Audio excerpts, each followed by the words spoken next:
જય શ્રી રામ મિત્રો ને સવારના વાગી ગયા 7:30 ને અમે નીકળી ગયા કોલેજ તરફ। રસ્તામાં કરી લીધા ભગવાનના દર્શન। ગાડીમાં પૂરું થઈ ગયું પેટ્રોલ તો આવતા રહ્યા પેટ્રોલ પંપે અને ટાંકી કરાવી લીધી ફૂલ। ત્યાંથી નીકળી ગયા અમે કોલેજ તરફ। ફાઇનલી પહોંચી ગયા અમે કોલેજે। આ જોઈ લ્યો અમારી કોલેજ। પહેલી 3 કલાક હતી લેબ તો પ્રોફેસર કે વાયવા લેવા તો થોડીક વાર બેસી ગયા વાંચવા। વાયવાનો વારો આવ્યો ત્યાં તો પડી ગઈ બ્રેક। શાબાશ બેટા।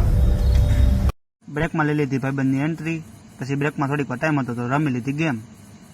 જ્યારે જોવો ત્યારે ભાઈબંધ છાશ જ પીતો હોય। બ્રેક પછી ભરી લીધા 3-4 લેક્ચર। કોલેજે પડી ગઈ રજા અને અમે નીકળી ગયા ઘર તરફ। કોલેજની બહાર નીકળ્યા તો એસટીમાં બેસવા વાળાની સંખ્યા તો જુઓ। ફાઇનલી નીકળી ગયા અમે ઘર તરફ।